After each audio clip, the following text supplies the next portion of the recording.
Hello and welcome to Is This England, a show where we talk about old England games and ask just how England was this. Today, we're delving into the Hodgson era. It's Roy's Boys versus the Samba Boys, with star-studded names for both sides, including Ronaldinho, Neymar, and Tom Cleverley.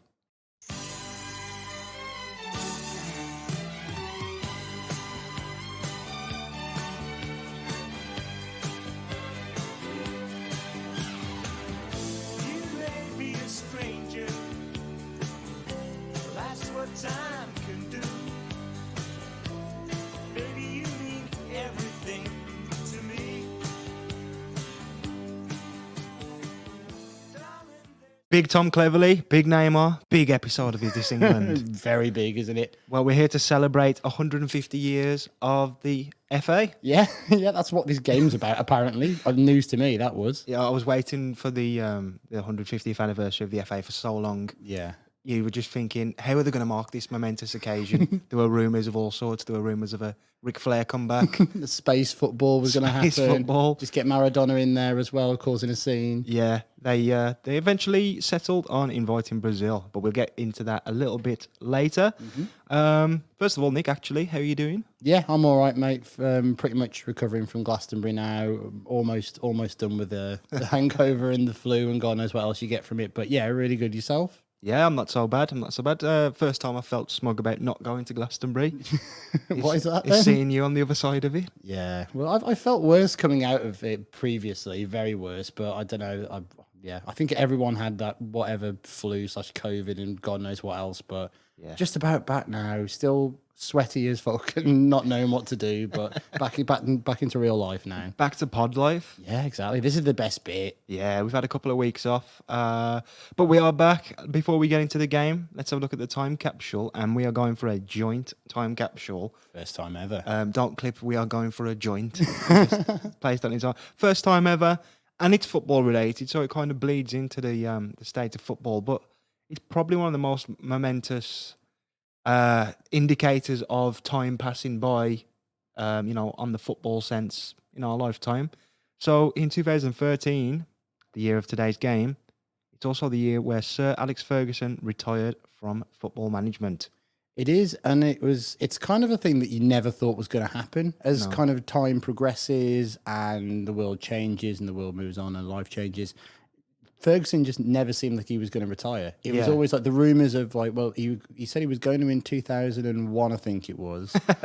And then he stuck around for a lot longer and kind of just became even better. Like, Yeah. you look at that 2008 roughly United team, and then kind of he's the reason they kept winning titles post that team, really. Do you know what year he started at United? 89, I want to say. 89. So it was Around that, yeah, about it was like 87, 89 maybe. a good 10, 11 years before how long are we talking before he announced his first retirement? That's my maths is off. Yeah, probably was around 20 years, wasn't it? He would have been, probably would have been around 15 years, Yeah. I think. Yeah, And then because he does post- another load after that, and then it comes to 13. I think he'd have been 25 or 26 years into the job at Man United. And that's even before you think, well, after all the success he had in Scotland as well. I mean, the last man to break the old firm, their stranglehold on everything, which is a bit that people don't talk about enough. He won a European trophy in Scotland too. It's so good. The movie, the Sir Alex Yeah. Ferguson movie, when it shows you on the pitch after they win that game, and he's absolutely fuming. Yeah, he's just like, they're a disgrace. They say that we should have won the game, but, it's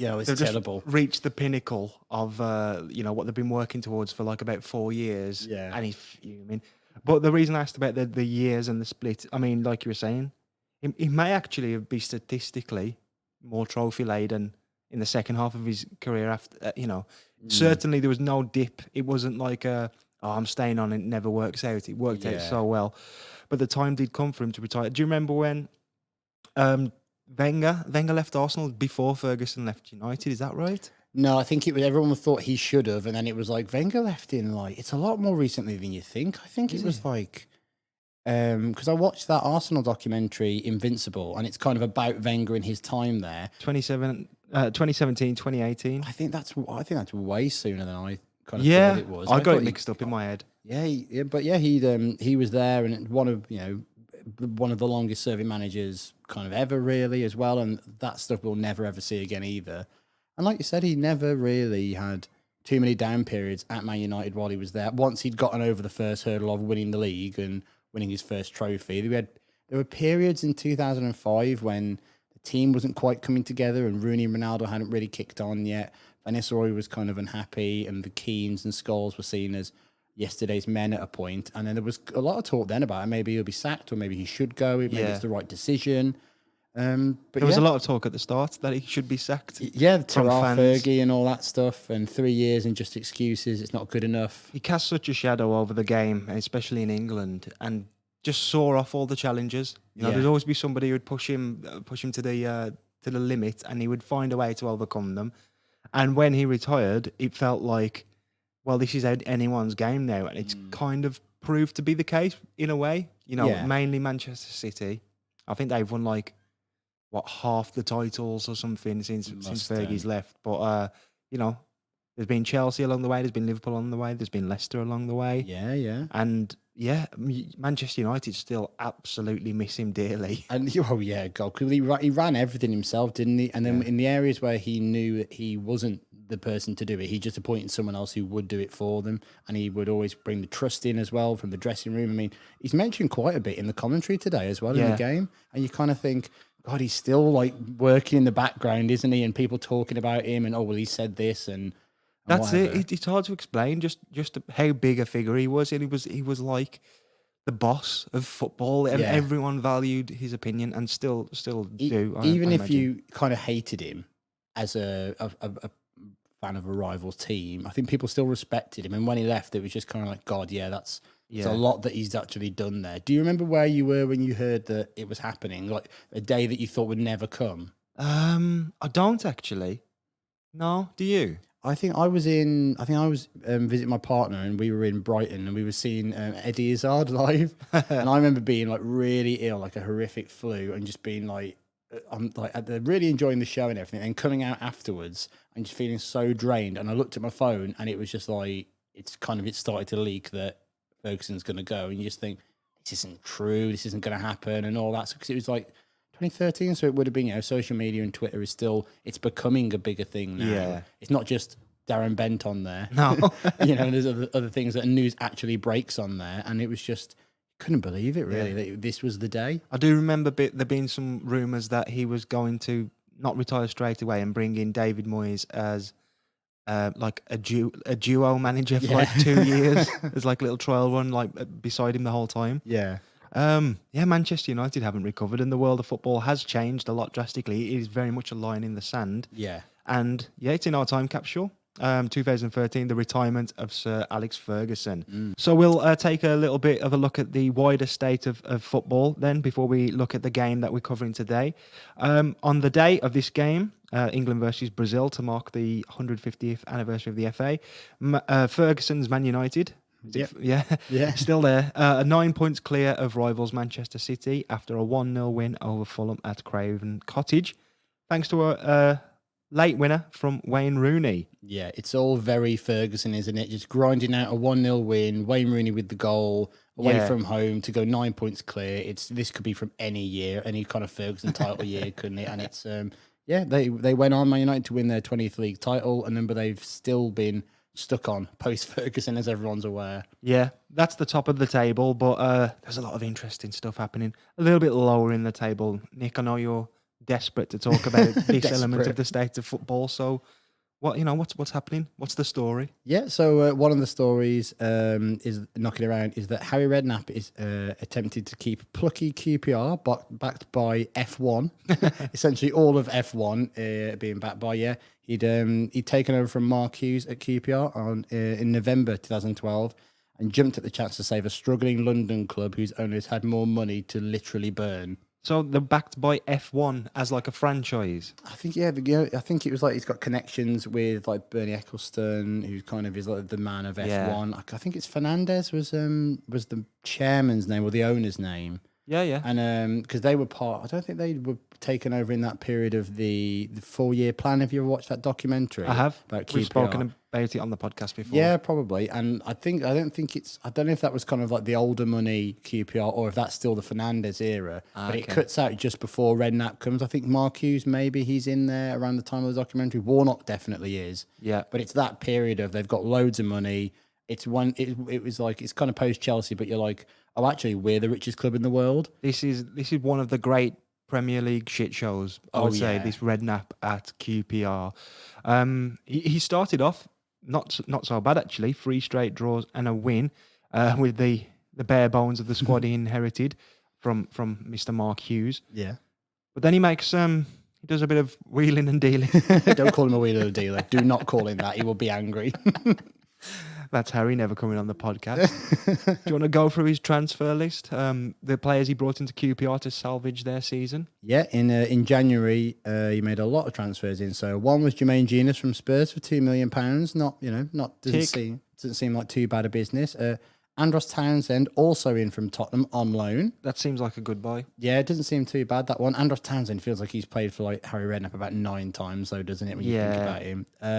Tal Ben Haim, who was unattached. Okay, now they're getting a bit wild card. Yeah, I mean, Tal Ben Haim, I feel like, again, he has been managed under Redknapp so many times. I almost feel like he was at Portsmouth both times Redknapp was there as well. I forgot he was there twice. Yeah. Loic Remy, who was from Marseille. I think that one actually turned out quite good. I think he was a good player, Remy. Yeah, he was. Is this when he came to the Prem then? I think when he first came in and they went on a bit of a run to try and stay up, and he was the person kind of scoring the goals for them. Yeah, and I felt like he was attached to a transfer to Arsenal for about 5 years that never materialised. Yeah, him and Demba Ba. Yeah. It was always one of those two in that era, isn't it? Both ended up at Newcastle. Yeah. Found the level. Yeah, and Christopher Samba for 12.5 million from Russian club Anzi Makhachkala. Now this brings to mind a stream I watched yesterday of Mark Goldbridge playing his FIFA career mode. It was really funny actually. So he was doing a rebuild of the squad in the summer, and he was just buying a backup right back, somebody who played well against him. Yeah. Paid 18 mil, I think, for the transfer. Sorted out the wages, and then he arrives, and then the people in the stream are like, check how much you just offered him in wages, because he accepted them very quickly. Yeah. I think the highest earner in his squad at the time was maybe Ronaldo on like 300k, but this backup right back, he'd offered him £7.5 million a week. £7.5 million a week, which is Christopher Samba-esque. I feel like he was earning an absolute ton, right? He must have been on so much money, Christopher Samba. I mean, that Anzi team are a weird club themselves. They were just kind of like moneyed out of nowhere. They used to be my team on FIFA with Carlos Oh, really? and Eto. I used to love playing with them, yeah, because nobody knew what to expect. Yeah, Eto was there, wasn't he? I feel like another couple of players, but Chris Samba had got a move from Blackburn not long ago to Anzi, and then back here. I thought it was a loan move at first, but yeah, £12.5 million. I mean, even 2013 for a defender, that's a lot of money. Yeah. Almost like a Premier League all right defender. I wouldn't say Christopher Samba was ever amazing, but $5 million a year, I think he was earning at at QPR. When they're in a relegation battle, 4.5-year deal, so he could go down earning that. oh my god, you can't get that off the books, can you? No. Anzi, will you take him back? I think they did take him back. I've got the receipt. I read that's not stored that one away yet. I think he actually. I'm just looking. Yep, Did he go back? Set for a swift return to Anzi. As soon as I go down, he's like, "Yeah, get on the phone to Russia. I'm doing this." They also had Lassana Diarra in their squad. Anzi. Sana Diarra again. That's another Redknapp player as well. Yeah. How is he not in this team here? That's It's true. QPR. That's amazing. We can't sell you on both, Mr. Redknapp. No, definitely not. The good start didn't last too long, and QPR were relegated 14 points from safety. Yeah, Redknapp would stay actually, and successfully got them back to the Premier League through the playoffs. And while doing that, they had a bigger budget than Borussia Dortmund and Atletico Madrid. Splurging down wages. Fair play to him for staying. It felt like that's something that he wouldn't do, but this is the golden symbol of this era for me, is that he leaves the following season just after the transfer window is closed. citing the need for knee surgery Yeah. instead of a lack of new transfers. I think his next job was managing in Australia or something like that. Oh, well, maybe. Yeah. Did he take? Or Jordan. Was he the Jordan manager? Actually, yeah. Wasn't he the manager of Jordan? I'll get these to the World Cup. Don't worry. Fucking bad knees. Come on. Alleged bad knees. I remember around the time a man we're going to talk about shortly, who was the England manager, when he wasn't having such a good time a couple of years later. Jamie Redknapp wrote in one of his columns that, "Oh, Dad's knees are a lot better now." Yeah. that is sure. Yeah, put the feelers out, see if they're still interested. I'll leave Jordan. I used to like Redknapp when he was at Spurs. I thought he was pretty good. Yeah, I agree. And then after there, when it was QPR and other clubs in Birmingham, and you look back and you think like 80% of clubs he's been at, he's financially ruined and destroyed and just left while the Yeah. ship is completely on fire. I think the Portsmouth thing is always interesting, wasn't it? Because he was at Portsmouth twice, wasn't he? Yeah, but there was Southampton as well, wasn't there issues Oh, he there? buggered off from Portsmouth to Southampton. Then he went back to Portsmouth, and it was like double agent. And then he was at Spurs and did a really good job. And weirdly, they were kind of in a little bit of a title race when Bale was really becoming a big figure in football. And they were third pretty much for most of the season. And then really near the last day, they got pipped to third, and they were in fourth position. And Arsenal got third, and Chelsea won the Champions League. And which meant that Tottenham got knocked out of the Champions League spot because Chelsea needed that spot. And Redknapp got sacked because of that. That was a good Tottenham team. Was that Van der Vaart and what have you? Van der Vaart and all those lads here, Pavlyuchenko being a backup, Defoe and Crouch around there too. But I remember he actually did a really good job at Birmingham, because I thought he was like, I was in the camp of that of, he's just kind of a bit of a parody and just in it for all the money. But he kept them up and did a really good job there. And then I think he bought like a load of players in the next window, and he was sacked in like September. It's like, well, you've just wasted all that money letting him buy all of his players, and like a load of them haven't even played yet, and you've got rid of him. Did you know that Harry Redknapp, this is me looking at his Wikipedia, he's actually won a trophy with England as a player. Really? What was that then? The 1964 UEFA European Under-18 Championship, defeating Spain 4-0 in the final. Well, you just put a game on our list, haven't you? I'm sure he's got the tapes of that. Yeah, definitely. Yeah, Jamie's put them all onto DVD for him. Yeah, so the grandkids can watch. Yeah. Lovely. Let's have a look ahead then. Yeah. Because Redknapp isn't the England manager and probably will never be at this point. I mean, I'm pretty sure we can say he won't be England manager from now on, really, in 2022. Okay. Why this game? So as we mentioned, it's England versus Brazil from 2013. It's a friendly to mark the 150th anniversary of the FA. But aside from that, and the main reason, really, the Roy Hodgson era has been untouched. I'm surprised that we've got 19 episodes in, and haven't thought to delve into the archives of Roy. It's kind of like he was England manager for quite a long time in the context of some others, you know. I wanted to dive into that era, but with a bit of a curveball, maybe. There's a few games of his tenure that stick in the memory. But, you know, this is a friendly game, so you could expect a bit of a mad squad. Perhaps it's against Brazil, so you could expect a good match. It's got the added prestige of being put together to mark the 150th anniversary of the FA. During the game, they don't mention once. They mention a lot of other stuff. Yeah.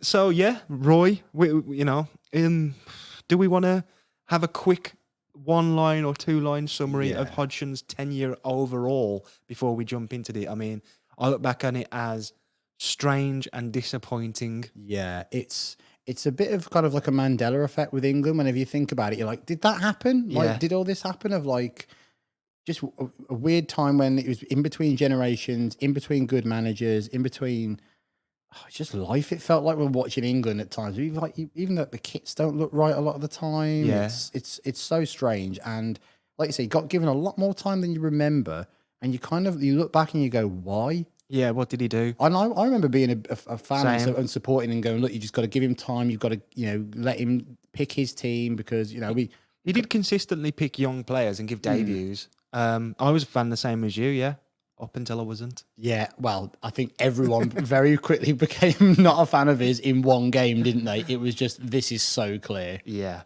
So let's have a look at the build-up to the game then. Hodgson had been in the job for a little over a year maybe, or I think he had a bit of a tournament and a good few months aside from that. But he picked up the wreckage of the Capello era. Yeah. We'll go into his appointment more in a future episode. We'll probably cover one of his more earlier games. But it seemed like he was a bit of a good old-fashioned football man, nice Yeah. man, come in to save the day after England had been, run into the ground by a scary Italian. Yeah. Capello had left just before Euro 2012, actually, leaving due to the FA's decision to strip John Terry of the England captaincy following the ongoing investigation to Terry's racist abuse to Anton Ferdinand during a Premier League game. So Is that why he left? that's kind of the reason, because there had been a big thing about, we'll actually just strip him of the captaincy, which was over the Wayne Bridge stuff, which we've talked about previously. But when that incident happened, the FA were like, he's not playing for England while this is happening, meaning he probably missed the Euros. And Yeah. Capello was like, well, I'm done then. I think he was just looking for an excuse to get out by that point, Capello, Definitely. because it had gone so bad in 2010. Yeah. But he just about kind of got everyone back on side, and it was agreed that he'd probably go after the tournament. But he's probably thinking, fuck it, I'm just going to do what I want now. Do you reckon he was like, I am not calling Jamie Carragher up again. I am not playing with Jamie Have Carragher. you seen Ledley King's knees? They're worse than redknaps. Yeah, I think he was looking for a way out. And Roy was looking for a way in. Yeah. I mean, it seemed like he'd done so well at Fulham, hadn't he? West Brom he'd been at as well around the time. I think he did really well at West Brom. I think he left. I can't remember why he left Fulham. I think maybe it was build up to this actually, because it would have been 2010. No, because he was at West Brom when he got the England job. He was okay then. I think maybe things might have gone a bit safe at Fulham. Maybe, yeah. I think he kind of done all he could. They'd done really well in the Europa League, so UEFA Cup or whatever it was called back then. They got to the final, losing to Atletico Madrid, who were obviously a really good sign at that point.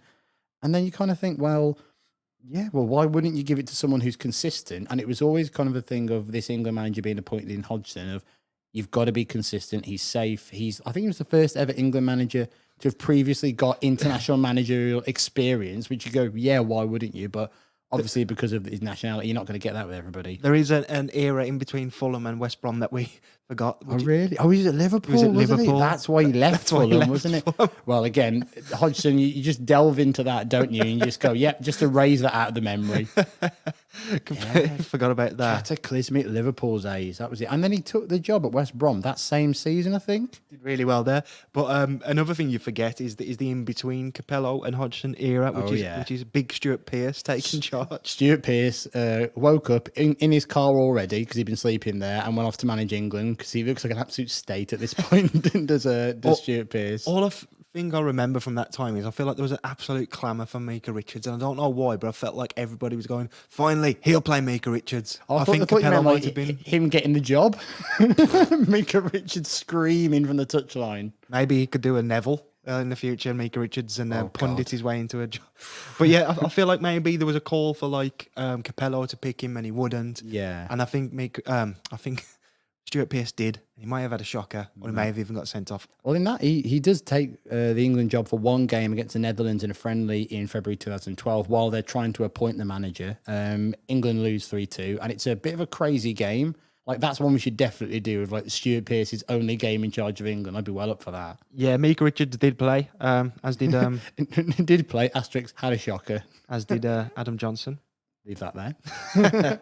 And yeah, so after that, the FA do the business to bring Roy in, who had, I guess, if he'd just gone from Fulham, there would have been a big hype. I felt like it probably would have been a lot of criticism at the time as safe appointment. You know, you've got your man who'll just be a yes man there, Yeah. and has flopped at a big club. Yeah, I think the job was just too big for him at Liverpool, was it? But you think with England, it was seen as actually England are kind of a mid-table team, aren't they? They're not like a big top. That was the talk. Team. That was the conversation. Well, actually, we can get him to overachieve, and maybe that'll mean we can win something. Who knows? We'll go deeper into all of this in the future, Yeah. but let's kind of push forward a little.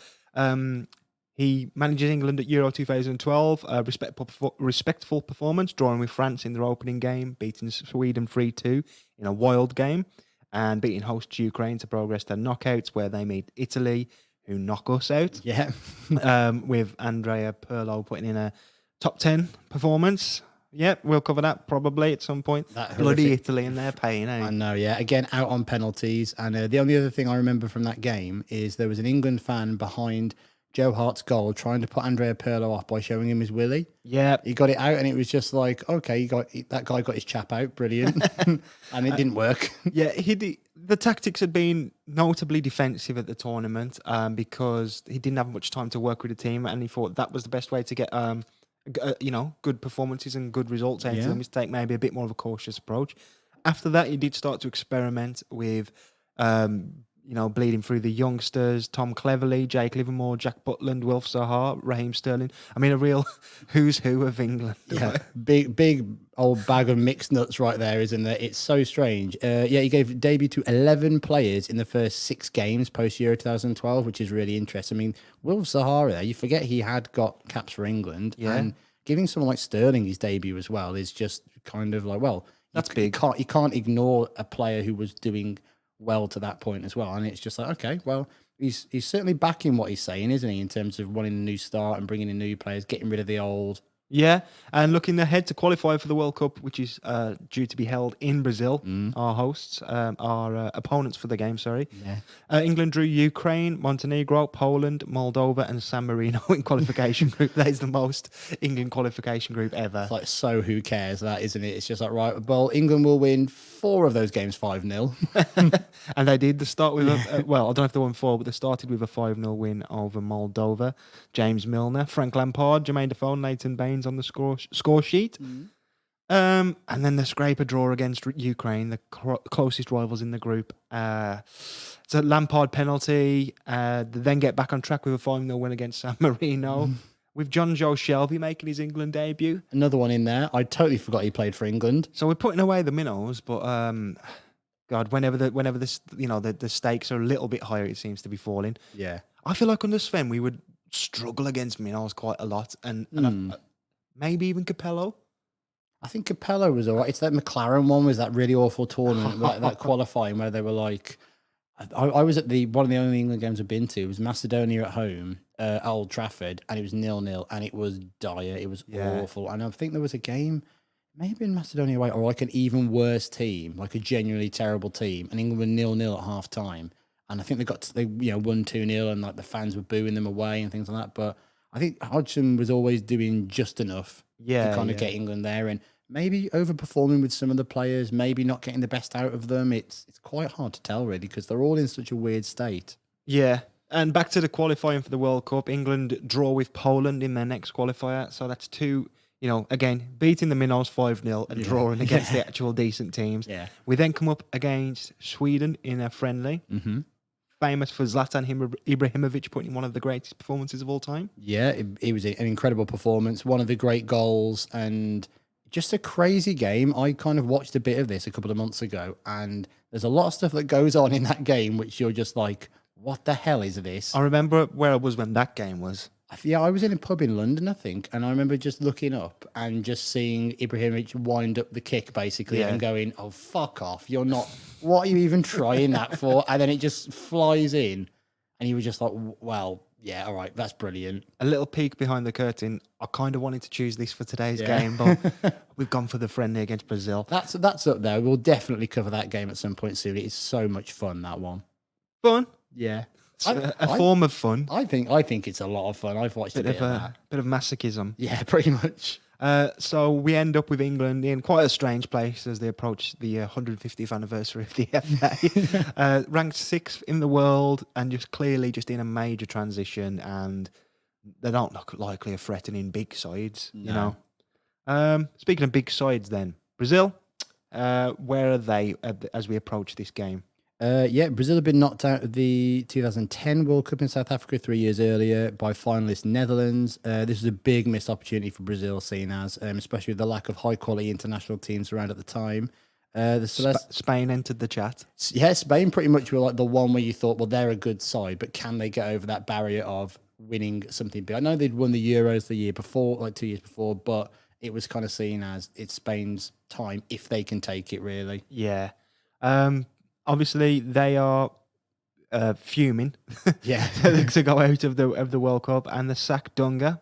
Yeah, Dunga goes. Not for the last time. No, oh God. Well, yeah, we'll get on to who their manager is in a minute as well. But they, in the interim, the period they appoint Mano Menezes, who I'd totally forgotten was a person. I I can't remember really anything about him. And No idea who that is. being Isn't it crazy how manager. teams like Barcelona and like international sides like Argentina and Brazil, they're so like storied and successful over the history, but they've had some managers and you're like, who the hell are they? Do you remember? Well, he's just come to mind. Do you remember Tata Martino? He was the Yeah. Barca manager. He may have even been the Argentina manager at one point. And you're like, this is just a random man. No one's ever heard of this person.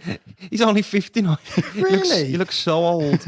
He manages Mexico at the moment, and he looks like. Have you seen that meme format that's going around where it's like it's like an image generator, and you can just put anything in there. Yes. It's like AI, and it's almost like if you put in like Have you got that? Come have a look at it. Ancelotti mixed with Peter Griffin. Oh my God, that is exactly that thing, is it? The generator. Yeah. Oh my God. 59. He's managed Old Boys. He's managed Argentina. They were young boys when he started. Very good. I know. But yeah, with no World Cup qualification because the World Cup would be in Brazil in 2014. They're in a really strange place where they pretty much don't play a competitive game for almost 4 years. Yeah, I don't envy that. I never envy that when a team has to do that. It's just bad preparation for a tournament, and the pressure on Brazil ahead of this. It felt like it'd been building up even before the tournament was announced to be in Brazil. It was just like as soon as the last one was over, that was held in Brazil. The entire like country since then were like, next time Yeah, you're getting it right. Next time, we're having it. yeah, we're having it. We're having this one. So yeah, as the host in that as you mentioned, that awkward phase, and Menezes didn't really last too long.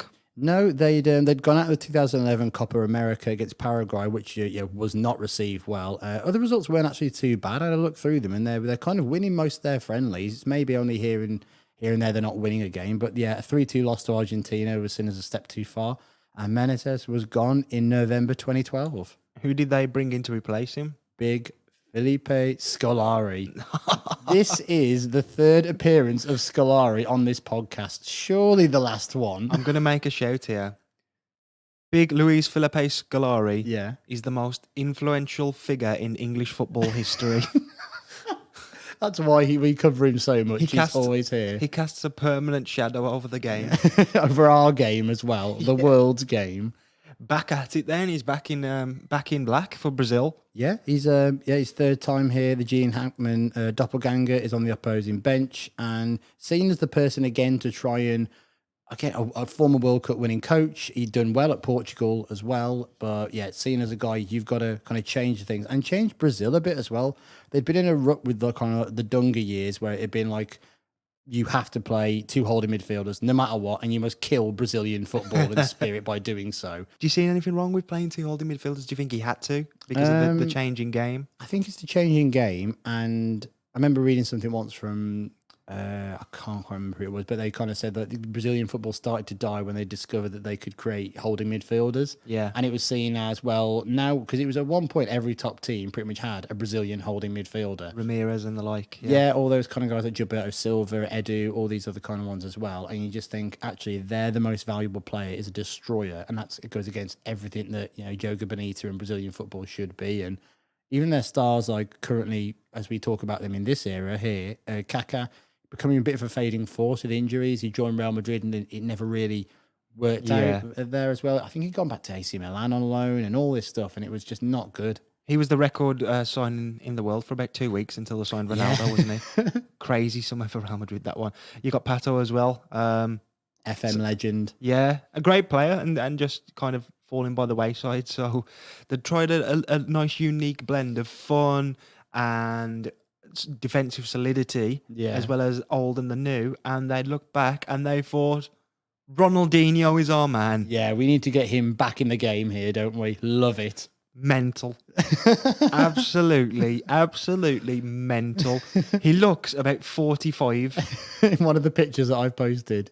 Where the hell do you think he was at AC Milan as well at this time? No, he was, I think it was at Flamengo, I want to say. That's insane. I think, it was Flamengo. Yeah, he's at Flamengo. He's actually, he is doing well at this point. He's kind of like, he's buckling down as much as he can and he's holding it back as much as he can. But he's, I think he was seen as doing all right and back in form. He'd only just missed out on the 2010 World Cup.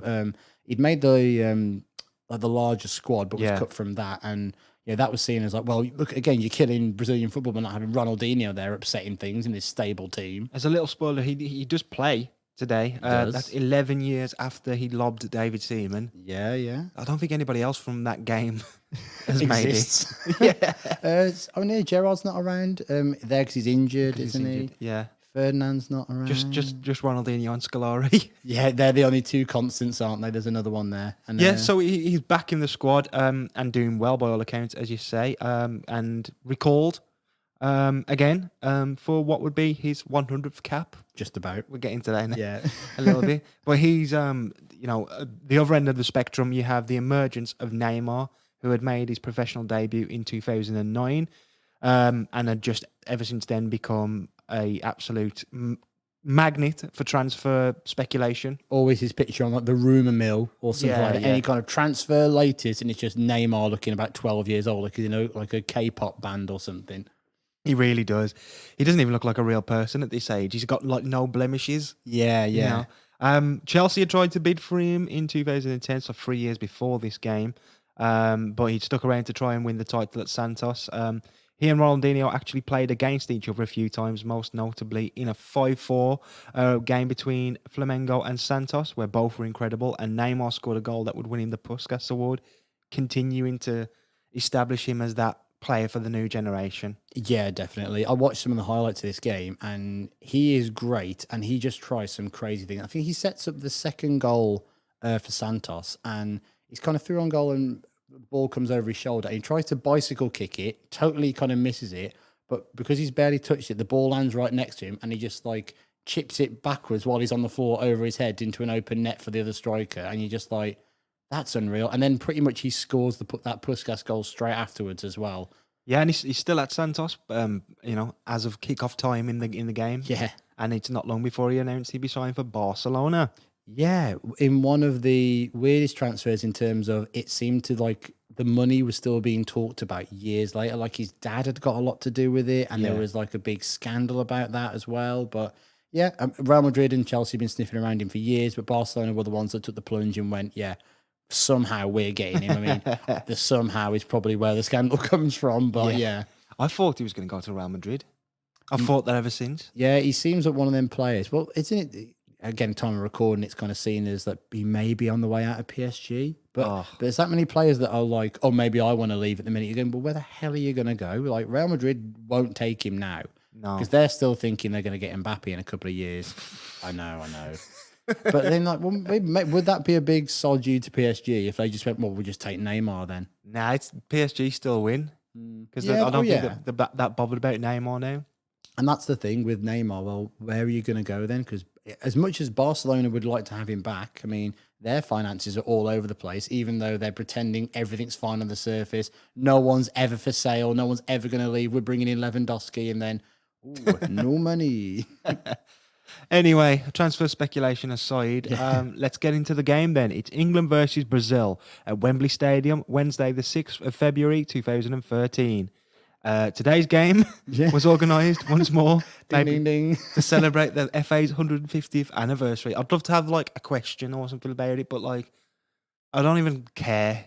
What's there to care about that? I thought you were going to say, like, if you were in a pub quiz and someone was like, what game did... Oh, yeah. Yeah, because we'd be like, bang, got this straight away. Like, you just have to, like, stop yourself from shouting it out in the middle of the pub, basically, because you know it so much. Yeah, well, I do now. It's that art of repetition. But Yeah. they've invited the Brazilians along to celebrate. Yeah, it seems like whenever England have had, like, a big new thing, they've done that. I remember when they opened the new Wembley, that game was a 1-1 draw, and, yeah, they just kind of started it up, really.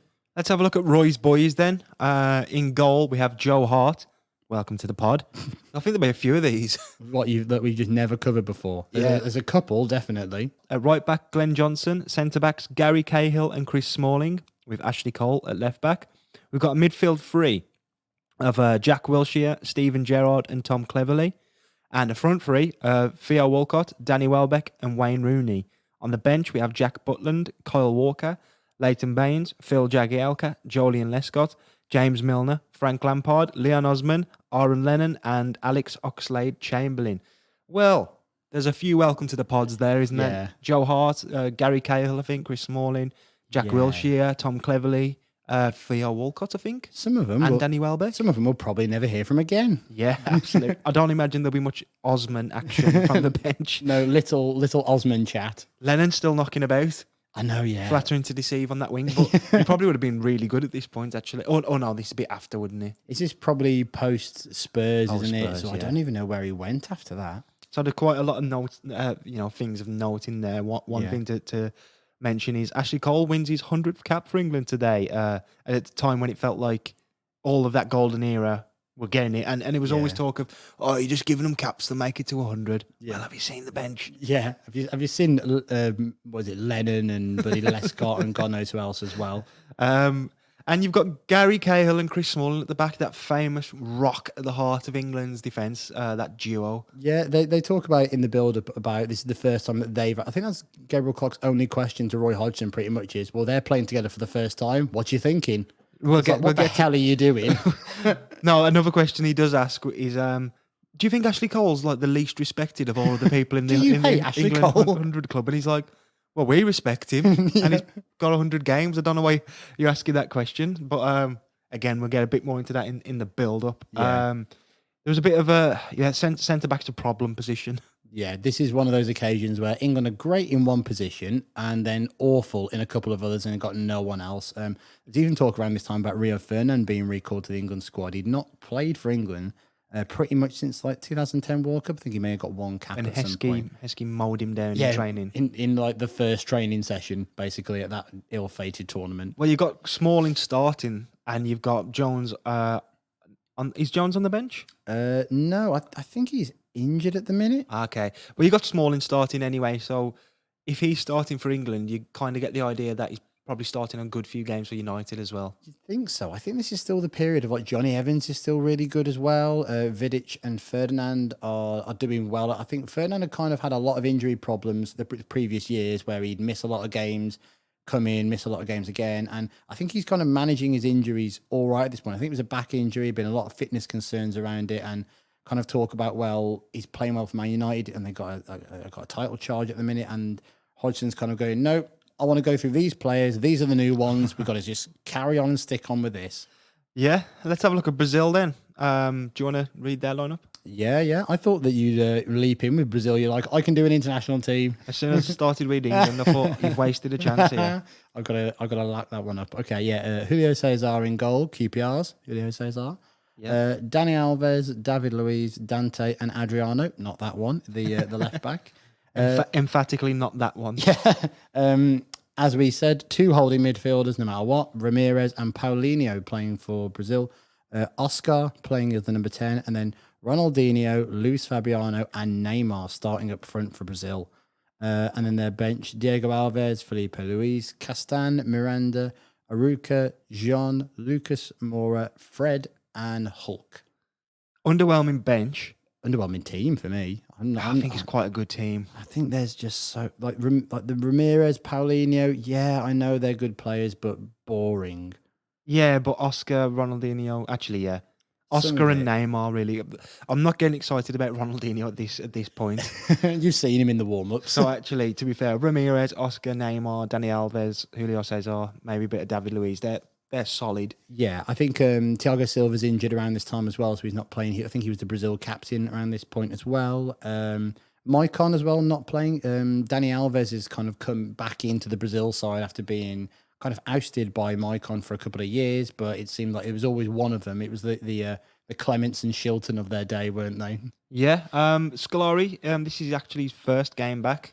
It is, yes. And he, as you say, he's treated us to a bit of a old and new. It is fascinating to see Ronaldinho and Neymar. It just feels like weird. Yeah, when I saw the stream that we watched the game on and Ronaldinho popped up, I was like, yes, can't wait for this. Play a cam on Ronaldinho, please. Want this, but Very slow player cam. yeah, you don't really need to move it, do you? Just have one screen. We've got a bit of build up then. In the studio, we've got the absolute trifecta of Roy Keane, Adrian Chiles, and Gareth Southgate. Yeah. Who do you think would be the last man standing on a night out with those three? Fighting or drinking? Drinking. Both of them are Roy Keane. Do you think? Yeah, Roy Keane, definitely. There's no way he'd be like, yeah, I'm going home, lads. Well, I kind of had a bit of time, and I thought this through. Yeah. So let me just reason with you here. Okay. Keane, hard and competitive. So he's a very good shout. But I don't think he'd be up for silly business of being the last man standing, and he'd probably want to get himself back home at a reasonable hour. He'd probably walk himself home. Do you remember hearing about that when he was at Man United? And if he were like, he'd done something stupid in a club or a bar, like he started a fight, he'd be like, you don't deserve a taxi, and he'd walk home. And he wouldn't live like city centre. He'd like live on the outskirts of Manchester. So he'd have like a 5-mile walk home. Wow. Just because you don't deserve nice things, Roy. Southgate, an underdog, sure, but does he have the air of a man who would get really excited to be out sometimes and just be like, oh, I can keep drinking. I can keep drinking. I love this song. Where's the time gone? I don't want a water. No, I won't have one. Yeah, while Keane's just thinking about getting home, and Charles is a notorious binge drinker, and he'd be my pick of the bunch. Charles may drink himself into a state. Yeah, and then have 2 KFCs on the way home. While Southgate wouldn't need food. Yeah. And wouldn't be. He'd want to get home on a very rare occasion, maybe once every year. Yeah. I think it depends when you catch him, but I'd go with Charles. Yeah. Anyway, Yeah. I think Southgate would go home and be like, that's all right, I've got a cheese toasty maker at home. Don't worry, I'm not going to pay for the takeaway. yeah. Back to the studio then, and you've got Charles asking Roy Keane if this is the biggest friendly there is. I know, what a shit question. I mean, he goes, I'm so glad we've gotten rid of Adrian Charles just being a regular bloke asking questions to people like Roy Keane. It's like being interviewed by a pint of Carling. He's a human pint of Carling. It's just so dull because you just hear, well, Roy, actually, I think is this not like a better point? Like someone down the pub would just shout over like stereophonics or something. I think that's a perfect summary. yeah. So we got the teams walking out. We get a little treat with England legends Bobby Charlton and Peter Shilton coming out to greet the players. Yeah, Tills is kind of bigging up the game, saying this is why we all wanted, what we wanted to do when we were kids, and we all wanted to grow up and we wanted to play against Brazil. And it's like, it's a fucking friendly, like, calm it down. Yeah. I know you've been paid by ITV and Charles to like big this up, but it's just like It's on a Wednesday night. Wednesday night, nobody cares. Surely nobody cares. We have to care a little bit now. Gerrard gets presented a 100th appearance cap by Peter Shilton. Looks completely not bothered. I thought it was Ashley Cole's night. Yeah, well, apparently Steven Gerrard earned his 100th cap in a game in the Sweden game before this. Yeah. But they've not given it him on the night because it was in Sweden. So instead, they've given it here where it's his 101st cap, but they've not given anything to Ashley Cole. So he doesn't get a special cap on his 100th night. And it will be presented later on in the season. Why? There's another 100th cap presentation going about. Ronaldinho gets one for his, and they're going, well, it's his 95th appearance. Though when you tread your toes into the murky waters of football statistics, you'll find things like this. And it's like, why have you given Ronaldinho a cap on 95? Why have you given Gerrard a cap like when it's not his 100th game? Yeah. And all Ashley Cole gets is an advertising hoarding at the side of the pitch saying, congratulations, Ashley Cole on 100 caps. And it's so branded by Vauxhall. Like, it's like, congratulations from Vauxhall. Congratulations, Vauxhall, on your 100 caps. At least they care. Well, yeah, I mean, at least that's a nice touch. Instead of like Ronaldinho's got 100th, he's got like a shirt with 100 on it, hasn't he? And he holds it up like he's like Stallone goes to like Everton games or something, like to promote a Rocky film. But like, what has happened? I didn't dig too deep, but before the game, as I mentioned, there was that question to Hodgson about why is Ashley Cole the least respected of the golden generation or the 100 cap, and it's just like, you can't really argue that he is at that point because they've just completely sidetracked him and made his big night all about Ronaldinho and Steven Gerrard.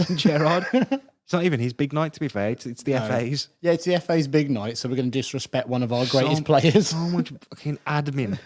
Mate, the admin does not stop as well. I mean, we've got to get through this absolute shit show of a national anthem as well. So, right, anthem time. Brazil sing theirs. Judo says our mouth is too small. Let's go to the England one. Yeah, there's no energy from that. Don't blame them. No. At least they're recognising the occasion. England's is awful. Gary Cahill is staring right down the camera as it starts, and he has to awkwardly look away as he's like, "Oh God!" They think like I'm taking the lead vocals now because he's like looking right down the barrel.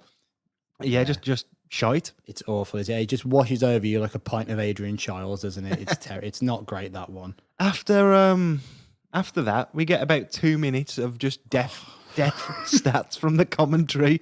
There's so many memorials going on for this game. Yeah. It feels like it's a memorial for the history of everything in the world that has gone on before it. And I forget even the occasions now. There were so many. It's like, and we're going to be having a minute's silence for the what is it? The Manchester Busby Babes, and It was the Manchester. It was the Munich air disaster was one of them because I think it takes place on the anniversary. yeah, There's another one which is like there's been like I want to say like a shooting in a Brazilian nightclub or Yeah. something. So they've got like an armband on for that as well. I think there's like a coach, a respected coach in English football as well. I know, wasn't it the passing of Bobby Moore? Like it's the anniversary of when he passed away. And then it's just by the end of it, it's like, and Dave from down the pub is having a rough time at the moment. This is for Dave. Also, like Tilsley even sneaks in that a broadcaster that he knew has passed away as well. And then all of a sudden, there's like, we are going to have a minute's silence now to commemorate everything that's bad that's ever happened in the world. And there's just a load of knobheads that just like talk and boo and whistle and It's awful. it's terrible. I honestly, my head went so hot when this was happening. It was Yeah. just, ugh. It's grim, man. You think did they do minute silences at all now? I think they just can't trust people. And like, we're going to have a minute's applause for someone's death. It's Yeah, like, yeah. you can't even trust. I think the only thing they do it for now is remembrance. Because if anything happens during that, you are out of that stadium and you're having your head kicked in pretty much, aren't you? That's pretty much the only thing they do it for these days. I mean, in fairness, Tilsley does he does kind of address it about the crowd. And he does an all right job. He's like, well, he just can't please some people. I don't understand people. Like, it's almost like he says it off mic. Yeah, Like he's not pressed the mute button. He's one step away from going, well, what a bunch of dickheads. absolutely. Is this the most somber event that Ronaldinho has ever been to? Yeah, it must be, yeah. Because even like funerals in Brazil must be better than this. This is terrible. So we've got it all out the way, nearly. We're just gonna have a look at the kits. England's fine, but completely forgettable. Yeah. It's a very red trim. There's no blue at all anywhere. Yeah, I don't like it at all. I'm not a fan. It's kind of like on Pro when you haven't got the rights to kits. Yeah. And it's just like, oh, this is vaguely what the England emblem looks like. And the number's way too big. And it's under the under the Umbro logo, isn't it? Yeah, It's yeah. far too big and bad. But we're into the game then. Brazil's kit's fine, by the way. Let's just come on. Oh, and somebody else has died. Yeah, since we've been doing this. Probably true. Yeah.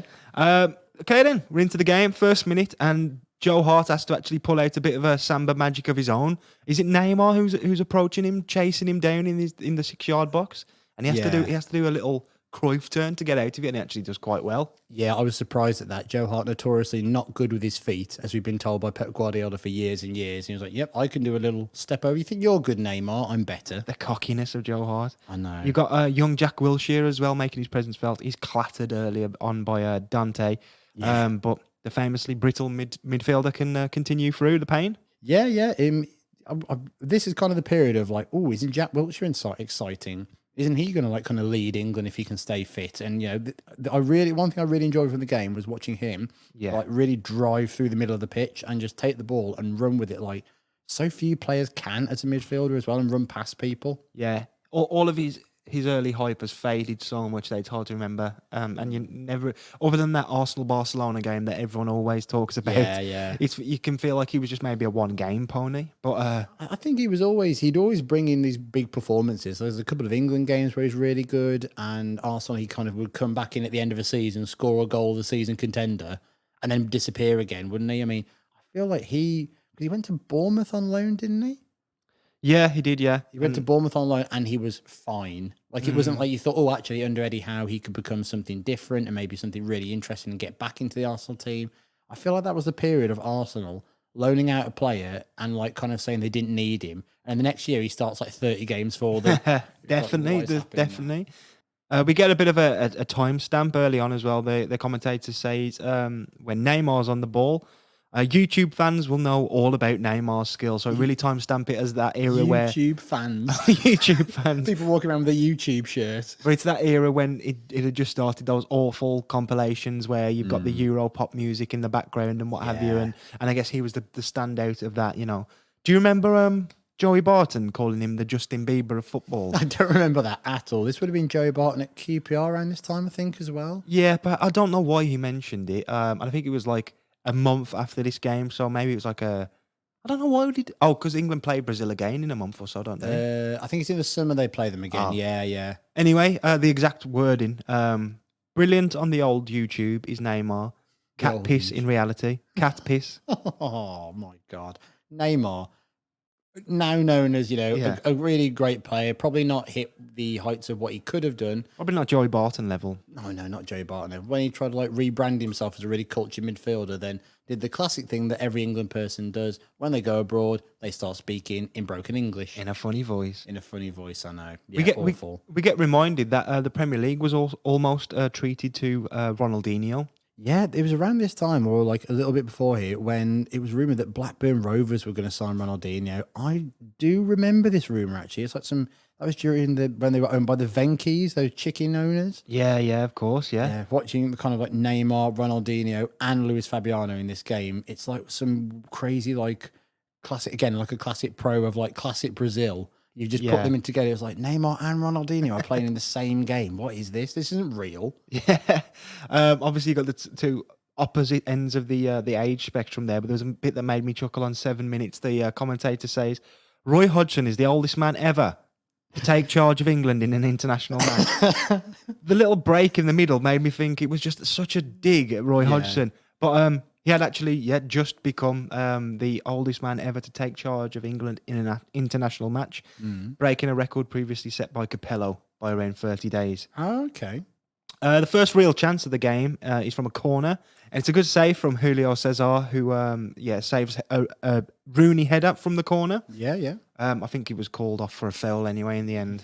So there's not much to say at the start of this game. It's still got the feel of a relentless death march, like we'd seen set up early doors. No one's quite over all of the mess that's happened at the start, have they? Like, I've never seen a game just have so much faffing around at the start of it. Yeah, back to commentary observations. The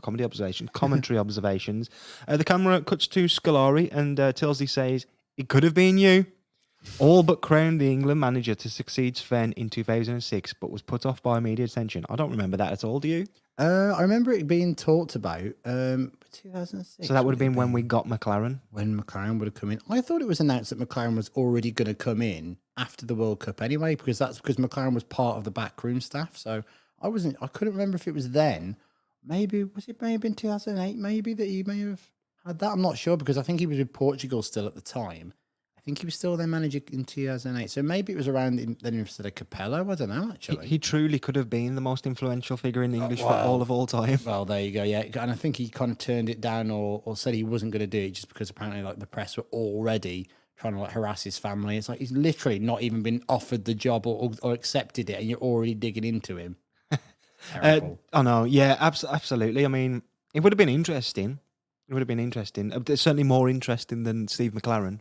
Yeah, and probably less hectic and terrifying than Capello as well. Yeah, very true. Yeah. Could have been great. Yeah, Scolari would have been a good appointment, like one of the few international kind of like foreign managers to ever manage England. I think Scolari would have done well because he'd done really well at Portugal, clearly won a World Cup with Brazil as well, and they think it's right that he comes back now to try and help them win a World Cup on home soil. So back to the action. Ronaldinho is on the ball looking to make something happen, and he actually does.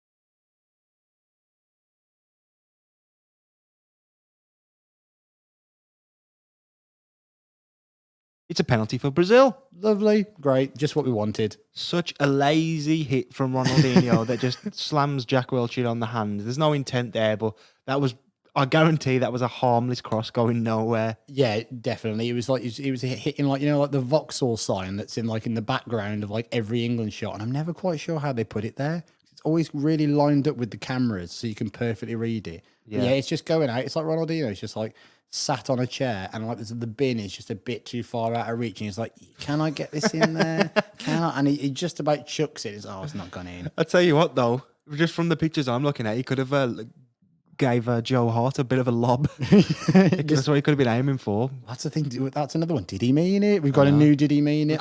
Did he mean it? I think that's a really harsh penalty. He's about 2 yards away from Wilshere, and Wilshere's his arms aren't exactly like above his head. As we'd say now, he's No. kind of like But they talk out of about that. silhouette, isn't he? Well, they kind of go, well, it's a penalty, but no one wants it. Yeah, they It's- talk everyone- about that like, yeah, it's like, oh, this is the game now, isn't it? Yeah, they're trying again. They're trying to over admin. Oh, bloody can't say anything these days. Can't even put your hands up and like block the ball with your hand, can you? Well, Ronaldinho has a chance to make it 1-0 Brazil with a penalty. Joe Hart against Ronaldinho. He's defeated England goalkeepers in the past.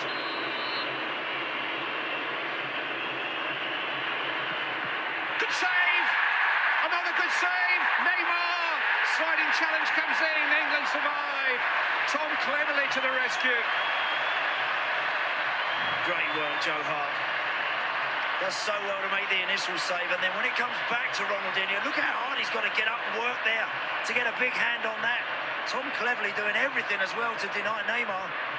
That's so difficult for a goalkeeper. That's what they work on day in, day out, to get back up on your feet and throw your arm in front of it.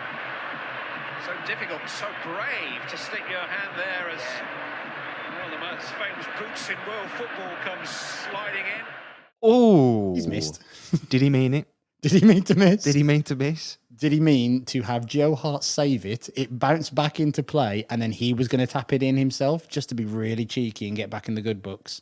Big boos as he stepped up. Great save, to be honest. Really good save from Joe Hart. Low to the bottom right of the goal. And yeah, as you mentioned, he bounces out, and Ronaldinho, gets a bit of a stomp on to try and slide it in. Yeah. And Joe does well again. Cleverly slides in behind Neymar on the second rebound, but Neymar's falling over and kind of hits the ball and skews it wide from about 2 yards. But it's not a shot from 2 yards. It kind of just hits off him.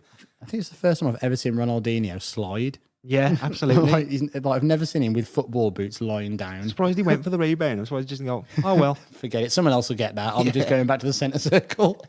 fair play to him. Yeah, Joe Hart saved Ronaldinho. He doesn't get the better of this England keeper. Surely revenge from 2002.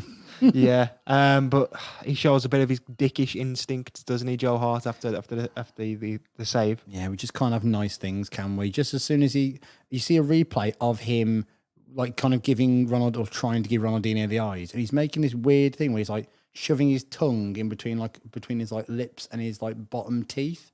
Yeah. He's like, I'm gonna save this. It's like, oh my god, will you stop doing this, please? It's like an absolute div and a sign of things to come. That's his downfall, in my opinion. Yeah, too much of a knobhead, and like he thinks like because he's a personality, he's a good goalkeeper. When actually, if he focused on being a good goalkeeper a bit more than the psychological stuff, mind games. Just say mind games. It's fine. In the minutes that follow, now that something has happened to stir up the dead, the dead crowd, the dead, just so dead game. They've risen from the ashes, haven't they? After that, Yeah, a missed penalty. Wow. But in the minutes that follow, England seem a bit too excited. And that thing that happens to them quite a lot happens again. They start misplacing passes all over the shop. Brazil seem to be a bit motivated by the miss. They're chasing England down a little bit harder. But it's to get steadied down a little. Tell you what, there's a nice bit of interplay quite often in this game, actually, between Rooney and Wilshere. They make a chance for Danny Welbeck, who hits it a bit too high with his right foot from just inside the penalty area. It was on his left foot. He should have shot with, but he tried on his right, maybe not confident enough. yeah, But yeah, Wilshere's doing well so far in both defence and attack. yeah. I think he plays well in this game, doesn't he? Him and Rooney linking up. That was another bit of a hope of, can either of these kind of like post Gascoigne figures, can they step up? Is Wilshere going to be that next one because he's a midfielder who likes to run at players and kind of was taking on that mantle of, is he the new player? Yeah, Let's bin Wayne Rooney soon because he's never bloody won us anything. And can he be the one now? We've got all the attention on him. Don't look at Ashley Cole either. Yeah. Well, Jack's good work continues. And looking to assert themselves. Wilshere combining with Rooney. Feeds Theo Walcott. Good save by Julio Cesar. Rooney!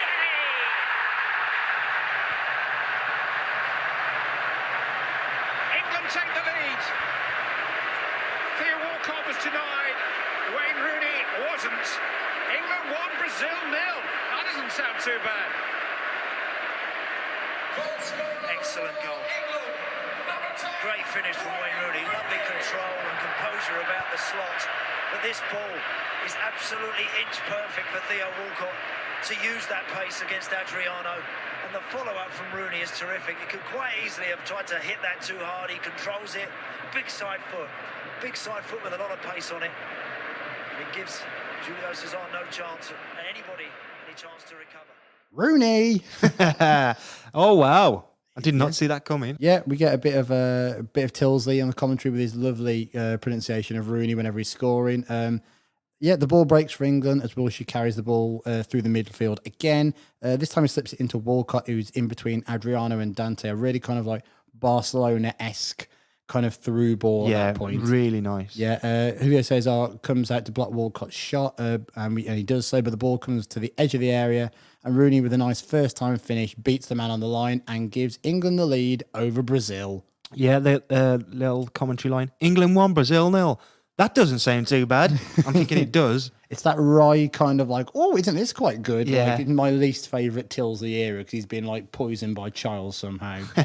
Really nice goal, man. Well played, Jack Wilshere. Well played, Theo Walcott and Wayne Rooney as well. It's a good finish. Yeah, it's a really good finish on the edge of the area. This is Rooney's 33rd goal for England, and I can't really think of any goal past this which is like memorable from Wayne Rooney, because if he goes on to score 53 goals for England, there's another 20 in there. And I can only think of the Uruguay one in the 2014 World Cup. This wasn't a memorable goal either. No, well, I literally had no memory of this goal. But the fact that he's from 2013 to when does he stop properly playing for England? In 3 years, he scores 20 goals for England. Yeah. That's like no memory of that. It's the Hodgson era. This is what it does. It erases all memory of this kind of stuff. I wonder when his last actual memorable goal for England prior to this. And the Uruguay one, because that is memorable because it was his first World Cup goal. I remember he scored in Euro 2012 against Ukraine. I think he scored. Yeah, I think, but again, that's not memorable if I'm having to tell you. It's because you're in a lot of the mire of the qualifying years, aren't you, for England? Yeah. So you're just like, he scores every week against Switzerland and San Marino. But again, kind of past a certain point, the memorable Rooney goals for England, even though he racks them up constantly, you'd probably say Harry Kane's got way more than in general, maybe, for England. Yeah, definitely. 100%. Even Sterling. Yeah, you could probably say like more goals that people remember, you'd say. I mean, after 2004, it's kind of like he's always there. He's doing his best in doing this job, but he's not scoring the big goals, is he? I think we've said before, he's kind of like the anti-Gaza with that, of like he actually doesn't contribute to the big moments, but he's there every single week. And actually, when you watch him play, he is really good. I think he's good in this game. He's kind of on his own up front. Yeah, he is. Yeah. Him and Wilshere connecting so well, and then we see it contributing to that goal. Yeah. Just after the goal, England make another really good chance for Theo Walcott. He's running at the Brazil defence, and he's being fed through by Jack Wilshere again. And he gets the shot off, but he does now appear to be injured. The commentators then discuss how he's really matured this season in terms of his finishing, decision making, and how it's a big shame that he's seems to be injured. Definitely, he did go up a level for a little while there at Arsenal, didn't he? Yeah, I think so. I'd kind of forgotten about this really direct version of Theo Walcott where he was able to start finishing. I mean, I think in this season, he'd already scored 18 goals for Arsenal by this point. I'd forgotten about this hot streak here, and finally living up to his promise. But I don't really think it really lasted that long either. And like he's like my age, Theo Walcott. I think he was like at school the same year I would be. Because I remember hearing at school it was kind of like, oh, there's a lad here who's going to play for Southampton pretty soon, and you'd hear about it in like other schools, but you'd hear lads come back from playing and going, he's absolutely rapid. This person is incredible, and it's like, so he's my age. I couldn't even tell you where he is. He's at Southampton. I think still. He's back at Southampton. No memory of that. Like, just no sign whatsoever. But yeah, I think he's really good in this game, actually. We get an advert for a Champions League tie, Celtic against Juventus. Yeah, and it's going to be shown live on ITV. This is what we want. Take me back to these days of seeing Champions League football on ITV, and I'd have to listen to fucking Jake Humphreys. How telling me how I can become the maximum potential, whatever crap he's talking about these days. I got to agree with you there. God, I miss Champions League football on ITV, man. Have you seen that it's announced that BBC are going to have highlight packages on like Wednesdays? I know it's not the same. It's not the same anymore because the highlights are all chopped up anyway and put online in like 10 minutes. Yeah, because you actually see them these days just instantly. It's like Premier League games. It's like a race, isn't it? Now, like got to get the content out there before anybody else does. Yeah, the wrap up shows always just seem really bleak as well, didn't they? It was always like at midnight, and Roy Keane's been kept up for too long by the presenter, and he's like, "Well, what do you think of this, Roy?" Yeah, it's not good enough. I'll tell you who's looking good enough actually at the moment. Okay. Gary Cahill and Chris Smalling played really well. Yeah. Playing really well. Yeah, I thought they've done all right. They've kind of sniffed out all the danger that Brazil kind of are showing. I don't think Brazil are great in this. I mean, Ronaldinho and Neymar haven't really been involved in the game, and it's kind of like a prototype Neymar playing, not flashy enough. Like he hasn't got enough jewelry on, his hairstyle's not mad enough. He's not dominating the game either, and he misses a really big chance for Brazil straight away here. Yeah, Oscar, the creator, runs down the right and whips a nice cross back into the 6-yard area. I mean, it beats 2 players, is it? But it feels like it's one of those that just clears everybody. Yeah. And then Neymar's stretching, and he does connect with it, but he skies the chance. It's a bad miss, to be fair. Yeah, really bad. The goal was gaping. It was an open goal. Yeah, and he's probably like 5 yards out. I know he's kind of sliding for it as well, but it's just kind of like, oh, is this what all the fuss is about? This idiot who can't score from 5 yards out, and he's not Neymar. People are just waiting for any chance to slag him off. Yeah. He's just that type of player, isn't he? Flashy. Yeah, it's the same as about today. Kind of like you forget what a good player he is because he's been playing in France for so long, and kind of last couple of years not really turning up on the big occasion as well. And that's what's so disappointing when you think what could have been. I mean, I know he's got a billion league titles in France and all this other kind of stuff, but still no Champions League. And actually, he moved to PSG to become the player, didn't he? Because he said, "I want to step out in Messi's shadow," and they've just bought me for millions of pounds. So. Yeah. I mean, to be honest, I don't love Neymar as a player. I don't really get the hype. I would probably say Kevin De Bruyne has had a better career. Maybe even Mo Salah's had a better career, perhaps as well, similar at least. And I probably prefer to watch those 2 players than Neymar. It's just a bit too. I don't like watching PSG at all. No. It's just too many individuals and not a team, and it's infuriating. Yeah, I never like it when you see kind of like a lot of younger kids, me 33 years old, telling kids what to do, but it kind of you see them all and they've all got like PSG shirts and awful. all that, and I'm just like, have you got no imagination? I think it's just that love of. I think it's just that love of Mbappe as well. You forget what a figurehead he actually is, because to us he's just like a really, really, really good, talented young player. Yeah. Who should probably leave PSG. Yeah. But to kids that don't care where he is, he's just Mbappe. Well, he essentially owns PSG now anyway, doesn't he, with all that? But then you've got I think it is because it's the individual superstars. I guess that is why you pick it up as they've got Neymar, they've got Mbappe, they've got Messi now as well. Oh, God, I forgot about Messi as well. Again, but the fact that Messi's playing in France and no one cares anymore. Yeah. And it's just like, well, is this really that good? In terms of the flashiness, though, that we mentioned for Neymar, Brazil, and it's not Neymar who comes out with his chance, but it's Paulinho. I'll tell you what, this went under the radar. This was nearly an amazing goal. Yeah. So Oscar plays the ball to Paulinho. He's in a crowded box with his back to goal, but he just chips it up and lobs it over his own head, like almost like a standing. It's like a bicycle kick, but without the bicycle kick. Yeah. It's just like you could kick it behind your head and see where it lands. And he actually beats Joe Hart. He lobs him, but Glenn Johnson's there to clear, and not much is made of it. But that would have been like David Seaman. I was going to say, they mentioned David Seaman so much in this game. I'd have hated to be David Seaman sat at home going, yep, I'm going to watch the game tonight. I'm going to sit here with me pie and my chips. I love this. Might turn it off now. Yeah, but he gets mentioned so much, the poor sod. It's like he just can't forget. Like 2002 ever. He's just not allowed, is he? He's one of the most storied and great England goalkeepers, and he's just not allowed to have nice things anymore. If we get to half time now, and all right, half from England, really disappointing from Ronaldinho and Neymar and all of Brazil, really. We get all right from England. They just kind of tootled along, haven't they? I think I'd probably put it just above tootling. Yeah, meandering along. I'd put meandering below tootling. Wow. I think you go meandering, tootling, and then whatever this is. Whatever we're doing here now. That's right. Wilshere stand out though. Yes, Wilshere's been very good as well. Again, I think England's defence have been good. It's just I don't know. I can't quite tell if they've been good or Brazil have been bad. Again, it's just the Adrian Charles wash over you. Who cares? And it's not really a competitive game. No, it never feels like it. It feels like it's just been put on for the FA's 150th anniversary. Hodgson makes a couple of changes, not to Sven levels, but we see Leighton Baines. Yeah, indie rock enthusiast Leighton Baines comes on for the disrespected Ashley Cole. So he's only got half. He's only got half the game as well. The poor sod. What has happened? Just why would you do that? I know. His 100th game, like give him another 10 minutes. Or what new are you learning about Leighton Baines at this point? Like he's been around the England squad long enough. I think it was between him and Warnock, who was going to go to the 2010 World Cup, and they picked Warnock, but they were like, it was something weird, like Baines doesn't like leaving England or something weird like that. There was a thing about him leaving, wasn't there? And then they were like, right, you just got to get over this now because Warnock's crap and Ashley Coles is getting old now, so you got to step up. Just listen to bloody Cortinas on your headphones and close your eyes and you'll be in Brazil before you know it. Didn't he bring a guitar to the World Cup? Probably did. Go get the guitar. Yeah, I honestly think he brought a guitar to the World Cup to lift spirits. I was like, Jesus, not get onto that yet, shall we? But Lampard on for Cleverley as well. Cleverley's been involved a little bit, but not too much. And on our stream, we pick up a nice bit of punditry / bickering between Keane and Child.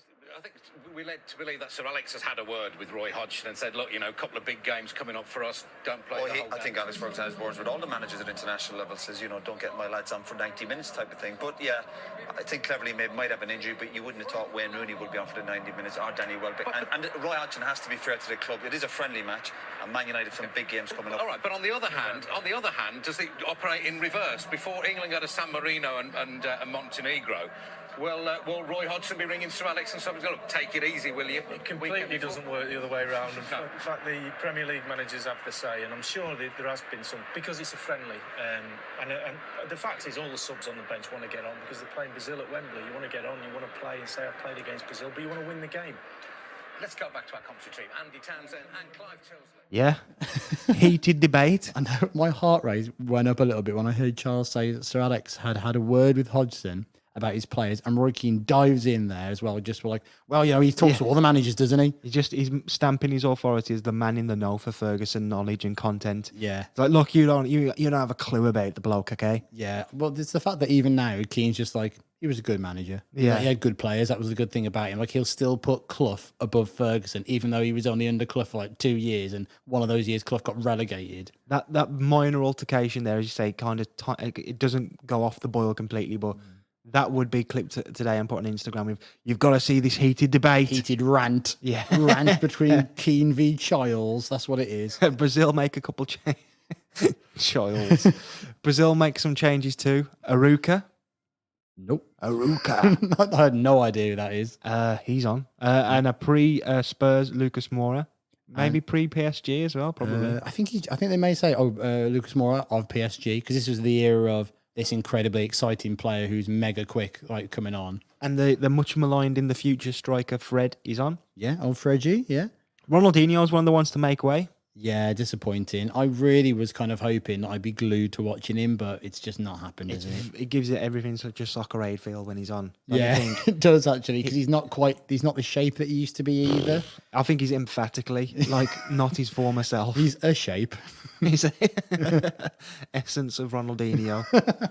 Okay, very early on in the second half, Gerrard stamps his authority on the game with a decent shot, forces an awkward save from Cesar. Wilshere tries to follow up and tap home, but falls just a bit short. So a good start for England. Yeah. And the emphasis on the result being so important in this friendly game seems a bit over the top. They're kind of talking about it. I'm like, well, if they can just hang on, won't this be like a great thing? And they're talking like, if they can just get over it, and then, this very dull and uninteresting Brazil side, the way they're talking about it, and you just think maybe everything's going to be all right again, finally. Well, will everything be okay again? Johnson a bit hemmed in here, but again, England players showing more and more confidence on the ball. Cahill's shown a bit too much in actual fact. Here's a chance for Fred! And Brazil are on terms, and Gary Cahill took a chance too many. And Fred, who has only just arrived on the field, pounces upon Cahill's error. And Roy Hodgson's team have lost their lead. He knows that, Gary Cahill. You can't do that. Not when you're in this sort of company. You give the ball away there, 30 yards from goal, and you're in big trouble. He's overrun it. He's not really sure where he's going. They don't really narrow down quick enough either. They've got men over, so it's a very difficult one for Chris Smalling and everyone else back there. And in the end, Fred just takes a touch and dispatches it so accurately. Joe Hart, who's been banging form this evening, can't get anywhere near it. Federico Chavez Guedes. Or Fred to you and me. Those of you who follow European football remember. No. Everything isn't all right. No. And it'll never be okay again. Say it never was. Was never. No. It was already bad, and it was trending downwards. Yeah. Just as Clive Tilsley is saying, England are starting to show more confidence with like bringing the ball out. Cahill runs out of defence with the ball, like he can hear him and like, oh, that's not what we're supposed to do, is it? And then he's got a few options around him. It's not like easy options, but you think, okay, you're a footballer, you can make this. You're playing against Brazil, you've done well, and he loses the ball to Lucas Moura, and Brazil have got 4 players running at Chris Smalling immediately. Yeah, and running like from the edge of the penalty area as well, so that they haven't even got ground to cover. Yeah, and Fred takes a touch and just rifles it into the corner. Bugger. Absolute bugger. It's such a FIFA goal to concede. It was like a glitch in the game. Yeah. You know, oh, what the? This game is rigged. You know when you're playing against someone and like you've got like a goal kick, Yeah. and you always want to play it from the back because and you just press it and like your mate's already figured out and they've run in front of him. It's like, no, bugger, oh, you can't do that. No, give me the ball back. That's not allowed. Yeah, give me one back. But Yeah. Cahill is wincing. Yeah. He's wincing hard in the aftermath, and England nearly wins even harder because the exact same thing nearly happens again. Yeah, pretty much. So England are so panicked by what's just happened about them being confident of playing the ball out from the back that they try and do it again. But Smalling rushes the ball back to Joe Hart, who it's kind of not in within his range, but he trips as he's trying to kick it away, kicks it straight into Gary Cahill's groin, so he can't even control it. Fred runs in again, curls a shot, and hits the crossbar. How often does it happen though that when England concede or what have you, there's something like straight away? Yeah. We've seen it loads, and that was near. That pass back from Smalling was an absolute suicide pass. It was awful, and like Hart just can't let it go out for a corner, so he feels like he's got to race over to it as well. But he just tries to get anything on it, and it just like assaults Cahill. Really, It doesn't does, it? man. He can't do anything about it, and Rooney is fuming. He'll tell you what, Cahill and Smalling were both about to get assaulted again. by Rooney. He makes a point of coming back, doesn't he? Yeah, he comes back and he screams at the defenders, and they, they've dealt most of the game, no problem. They've just absolutely lost their heads at this point, which is kind of similar to like a lot of this England team. Like when it's going good, it's fine, and they're just about getting through the game and they're doing well, and then all of a sudden something happens. It's like, we're not good enough. Oh my God, what's going to happen? Don't you remember when you fucked up in the past? Yeah, all the voices come back in. I just hear Capello going, "It's shit." Oh shit, shit. Useless. Like being inside Graham Taylor's head. Yeah. All the melting clocks and stuff. Oh fuck. In the back in the ground. Yeah, back outside of everyone's head. Yeah, so the England fans' joy has died a little. Brazil fans aren't massively bothered, so it ends up basically being so neutral, as an atmosphere that it's almost not an atmosphere. Yeah, there's no atmosphere whatsoever. It's like watching like COVID behind doors football when you have like the sound on with like the fake crowd noise. There's even at one point there's even like a Mexican wave that goes round in the background, and like you don't even notice it because it doesn't make a noise. Yeah, it's like a silent, mournful Mexican wave. It's terrible. Come on, guys! It's the 150th anniversary of the FA, which actually no one's really mentioned. No, they keep talking about like Gerrard and Ashley Cole a little bit, caps and all this other stuff, and no one really talks about it. I don't know if it was like the FA were almost embarrassed by how bad England were around this time. I don't know. I'm still thinking about the Ashley Cole thing. Like, it's almost like the attitude is 100 games of this prick, and you've done what for us? Yeah, it's been fucking brilliant. I mean, consistently. Is this the most boring England generation ever? Is this the most boring England generation ever? Well, we've watched a few games from the 70s. That seems like, but I don't know anything about that generation really, but they seem boring. I mean, you at least there you had Ron Greenwood and who was your other man who attempted to resign and then got the Daily Mail to resign for him? Don. Yeah, Don Revie. At least you had like that mad and like all the weird stuff about wanting to go and manage. I think it was Uzbekistan or something like that. Yeah. Like I guess you got that in the background. Maybe we need to delve a bit more into what the hell happened over there.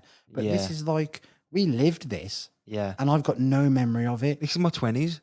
Yeah. This should be when you're like, England, face paint and all that stuff. And it's just like we've got Cahill, Smalling, Welbeck, Cleverly, Hart, Death.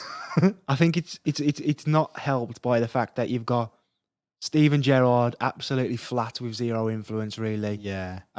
Old man Rooney kind of phoning it in a bit. He's playing fine, but come on. He's not Wayne Rooney like we've seen, is he? No, he's got his first hair transplant, Wayne Rooney now, isn't he? When he's not quite had his new one done yet, and the weave just isn't quite there. Yeah, Ashley Cole's slowly fading. I mean, at this point, what would you have predicted that the 2018 World Cup squad would have looked like? 'Cause 18. yeah.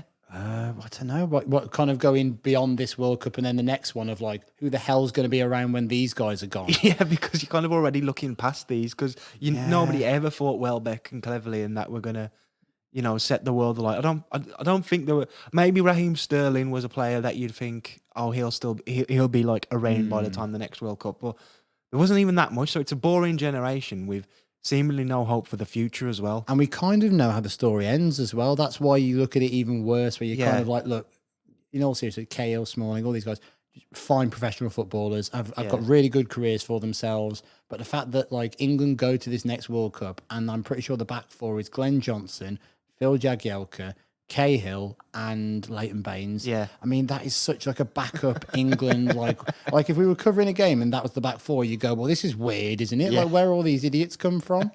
It's just so depressing, like looking at that. And against someone like Danny Welbeck, I mean, I feel like Danny Welbeck's entire career is kind of been like he's been received a poor pass out wide. He runs to try and keep it in near the touchline. He does keep it in, and it bounces off his foot and goes out. It's like, oh, unlucky Welbeck. Duck feet. Did you used to call him duck feet? Probably, yeah. I mean, I remember saying to you for years he's a future Everton captain, and, Yeah. and that probably unfair on Everton for me saying that, but like. And again, he's got. I think you said West career. Brom captain. Oh, was it West Brom? All right, and yeah, no respect for West Brom then. Brighton there, isn't he? A very, very, very boring generation. But the only shining light really would be Wilshere.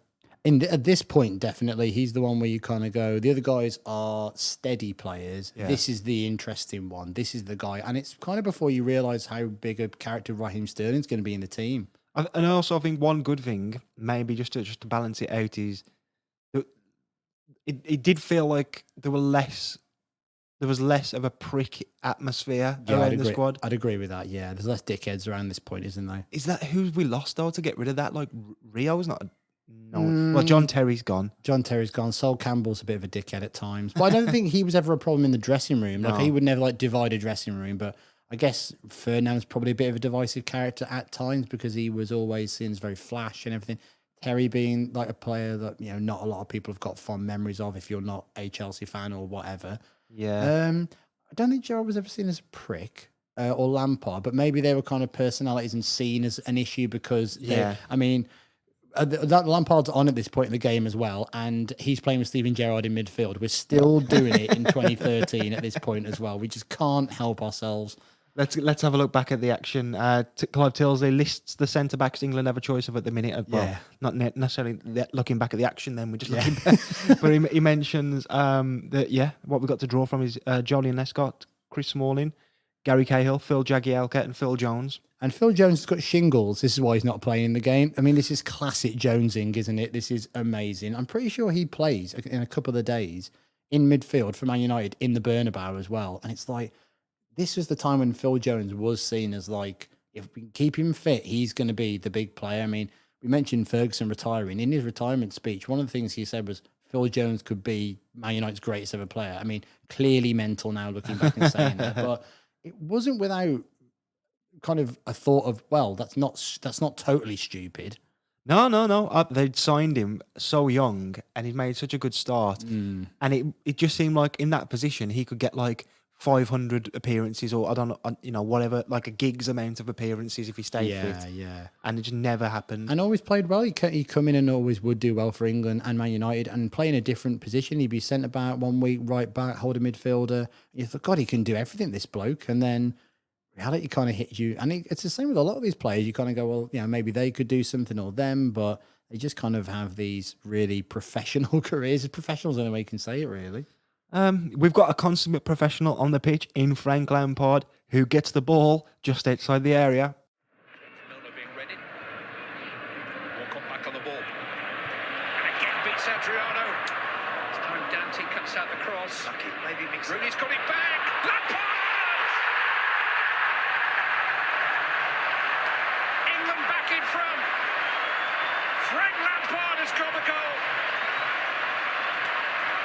Brazil's turn to have a defensive error punished, and how it was punished. As accurate About Ronaldinho and Oscar and everybody else. But he doesn't do anything with that, does he? He just controls that.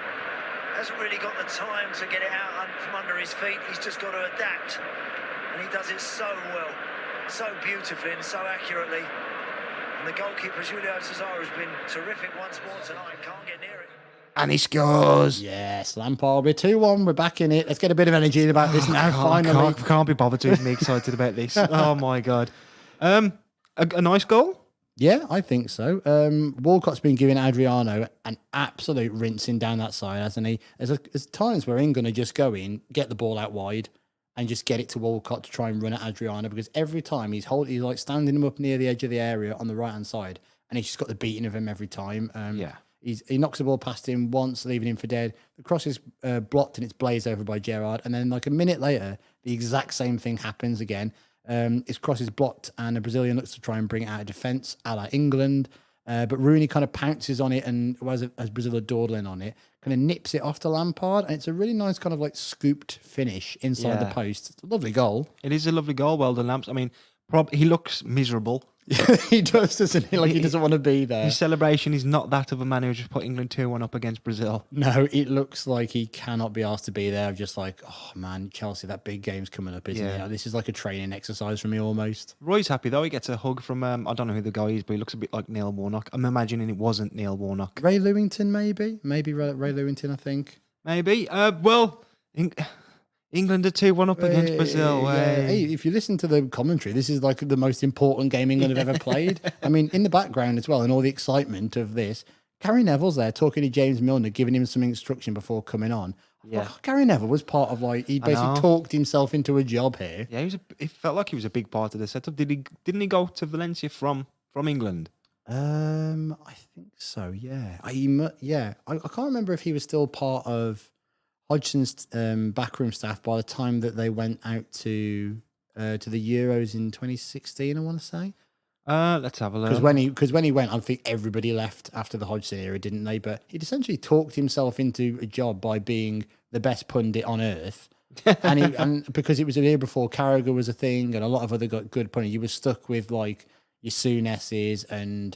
Oh yeah, he was revolutionary, really. Oh yeah, to talk about the game and kind of explain it in an interesting way as well. I mean, this is post the big Barcelona Chelsea goalgasm as well. And I think that still on that they were like, "Yep, give him a job." Yeah, I forget who it was who said when he started. Anyway, but the quote was basically that Neville's so good at it because he's played with Cristiano Ronaldo, so he's very relevant to the modern generation where what insight is Andy Gray or Graham Souness going to be able to give about the modern game. They can talk about football and clubs and history and obviously they can have opinions on the game, but with Neville's been playing at the top level not so long ago, it's a completely different level of insight. And kind of one of the first insights into Ferguson's backroom and everything as well, because he was the first player to kind of come out and then be a pundit and have a job in the media and kind of not really mind what he said about it. And I guess with Ferguson retiring not that long after this as well, he could kind of go, well, this is what we did because there's no more secrets to keep back, is there?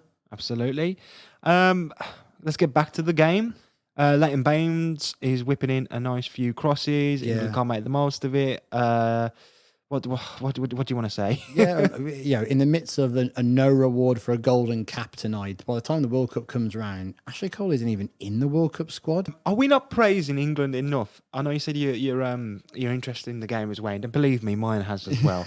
But are we not praising them enough for seeing this game out calmly? If they had a more cool manager, would it be going, you know what, they're handling it well, or is it just the most low tempo shit of all time, and it's just a friendly, and like they're not seeing it out, just nobody can be bothered? Yeah, I'm kind of going on the latter. It's hardly like hashtag defensive masterclass Mourinho part of the bus kind of stuff, is it? It's just the game's happening and everyone's kind of agreed almost, come on, England need to win this. Yeah. You drew with us when we opened bloody Wembley and we're going to just carry on now. It's fine. And Brazil don't really make a lot of chances. I mean, Smalling gets dragged out of position at one time and Fred looks to run in on goal and just falls over and hits it miles wide. And yeah, it's just awful at this point. And this is before This is in the commentary. They start talking about, oh, Fred, not an interesting name to say as a commentator, is it? And it's like, oh, it's that era. Oh, it's funny names. Is it now? This is all you've got. This is even before the other Fred comes into shot as well. Really, but Fred falling over, and with that, England beat Brazil. In any circumstances, in any era, the measure of an international team is a victory over the very best. Roy Hodgson and Phil Scolari have got bigger fish to fry in the future. But that is a heartening victory for England, both in terms of the result itself and many aspects of the performance. To Frank Lampard goes the honour of scoring England's winner tonight. Joe Hart's contribution was immense in the early stages when England needed a steadier. And Steven Gerrard has led England to victory over Brazil. perhaps the most historic victory in England's 150-year anniversary. Yep. I mean, on the day of the anniversary, I don't say that. Yeah, it works. 150-year history. You gave it the respect it deserved there, George. I will say that. It was the most astonishing result of that night. It was, yeah. Or at one point, they bring up the scores from around the rest of the world, and it's like Scotland have beaten Poland, and like Northern Ireland have drawn with Malta, and I'm like, I don't care. I barely care about this game, and I have to cover it. I mean, amazingly, actually, this is only the fourth time in England's history they'd ever beaten Brazil. I know they don't play each other that much, but that is some mad shit right there. Well, I'm surprised it's that high. Really? Even like for friendlies, like back in the 20s or something, they probably was just like, oh, well, yeah, we're going to go over and we're counting this one. This one counts. Maybe, to be fair. Well, the 20, that's still within 150 years. So, you never know. So we have 4 times in 150 years. Yeah, that's just crazy, I think, because the amount of times like these two teams, out of all probably international sides, flog themselves around as the kings of football and all this kind of stuff. So you'd think they would play each other a lot more than they do, but no, that's one win every 37 and a half years. So me and you have had ours until we're like we're done. We're like mid 70s. Yeah, well, what this has done, we've laid the ghost of 2002. Finally, Ronaldinho missing a penalty against Joe Hart. We can look back and go, you know what, 2002 was fine. We've got this to have. That ghost has been laid to rest. You've just sat down on the settee. You've cracked open a can thinking, thank God that bloody ghost has been laid to rest. He's been keeping me up, that ghost. And then you're like, what's that banging? That ghost has not been laid to rest. That ghost is partying, he's drinking, he's smoking, he's listening to UB40. And Seaman's been beaten. And you got to get back up again and he's kicking off. There's no way nothing has been laid to rest. No. Let's have a look at the aftermath then. Yeah, probably more interesting than the game itself again. Do you want to give us a start? Yeah, a year out from the 2014 World Cup, Brazil returned the favour and hosted England, this time in the Maracanã Stadium in Rio de Janeiro. The game ending 2-2, goals from Oxlade-Chamberlain and Rooney within 8 minutes of each other, put England on course for a rare win in Brazil. I mean, God knows how many times they've won in Brazil. Must be about once, I think. Yeah. But Fred again pops up and secures the draw for Brazil, ending the game 2-2. I think I may have meant that we should have watched this game. Oh, is that the one you wanted to do? Yeah. The 2-2. That'll be on I there remember the one day, Oxlade-Chamberlain goal. I remember it being quite a good goal, and I remember the England red kit being passable. I think it was all right at that point. Yeah. I remember it being very hot, and Wayne Rooney looking very hot in that game. So back to England then. They've got a bit of time to prepare for the World Cup. And straight away after this, Hodgson's force, Cahill running out of defence. I may have seen enough. It's time to give Rio Ferdinand another try. Yeah, by the March, Rio Ferdinand is recalled to the England side by Hodgson, who, after today's game, didn't want to be drawn on the subject of Ferdinand's future and said, there you go. You say one thing one day, another day, something else happens. And it's just like, what? Is that an answer? Yeah, is that, well, I know I said that previously, but, what am I like? Stuff happens. Yeah, bringing him back. And he actually said that England's options in centre defence were a little deprived. A little depraved. No, deprived, I think it was. Yeah, we're in centre-back poverty. Yeah, however, Ferdinand doesn't make the call-up due to his own fitness concerns, as his training regime to stay fit at Man United wouldn't allow him to play back-to-back games, meaning he couldn't join up with the squad. This does feel like Ferguson's last shot at keeping his players for himself in his conditions at Man United, rather than risking them being injured on international duty. That's definitely what it is, and that takes us back to the start of the game when they were talking about it in the studio, Charles and Keane. Yeah. Man, but you know what? Rio Ferdinand was cracking on a little bit in terms of his years there. Yeah. There's probably some truth to it, but Fergie wanted to win that title, and I think by that point, I think United had started the season really well and were grinding out a lot of 1-0 wins. Yeah, I think by this point as well, I think it was around January that he decided that Ferguson that he was going to retire, because I think it was his wife's sister had passed away, and I think that he'd said that, well, she's going to be lonely a lot now, so actually I'm going out. It looks like we're probably going to win the league. Kind of the ghost of Manchester City is kind of being laid to rest at the minute, and I can go out on a high from doing that. So he's kind of said, yeah, I'm done now, and I'm being selfish, and I'm keeping my players. I think Rio Ferdinand scored the goal that won United the title that year. I think he scored the last goal at Old Trafford under Ferguson, which in his last game at Old Trafford, I was there for that. That was a really, really mad moment, really. Of all people, it's Ferdinand who gets it. Yeah, well, as you mentioned earlier as well, we'd end up starting Gary Cahill and Phil Jagielka at the World Cup. Yeah. Also in that lineup, Raheem Sterling, Jordan Henderson and Daniel Sturridge. So that's a bit more positive. Yeah, again, another kind of crop of young players that were coming through that were seen as really exciting. I mean, Sturridge is a very interesting England career. I'll look forward to covering that one day, really, because he's in and out of the side quite a lot. Ricky Lambert goes to that World Cup. He does, yeah. Again, a strange one, isn't it? Jack Wilshere's on the bench. Yeah, not even playing, I don't think. I think, again, classic Wilshere, I think he had an injury concern. Yeah. And Hodgson was like, well, we'll take him for when we get to the knockouts, and maybe you'll be able to play him there. Fall from grace. England, obviously, as we mentioned, they qualify for the World Cup. And once we get there, what happens? It is incredibly incredibly forgettable. It's so ridiculous, really. World Cup, one of the worst World Cups ever for England. They crash out after 2 games. I cannot wait to cover those games. Oh God, yeah. Well, we've took a glimpse into the Hodgson era, and it just needs a little bit more, jeopardy. Yeah, come on, we can build it. We can have a good episode. Brazil then. Oh, it's all on for them, isn't it? The pressure's on. They continue their never-ending friendly tour until they hosted the 2013 Confederations Cup. Brazil actually won that tournament, beating the world champion Spain 3-0 in the final, with red-hot but unconventional striker Fred netting twice. So he's all over it, isn't he, Fred? And that's a good way to, if you're going to spend your time playing friendlies and the Confederations Cup win and beating Spain 3-0 is great.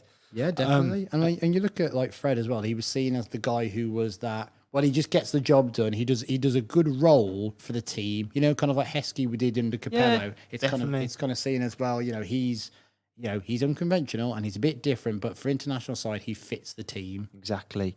And by the time the World Cup rolls around, their reputation is quite high again. It never drops too much, does it? No. They progressed from their group as expected, beat Chile on penalties in the knockouts, and then Colombia 2-1 in the quarterfinals. Unfortunately for Brazil, Thiago Silva picks up a suspension for the semi-final, and Neymar is injured/killed by a really nasty barge tackle. Yeah. And then, all hell breaks loose. Yeah. Then comes one of the most memorable football matches ever played, the semi-final against Germany.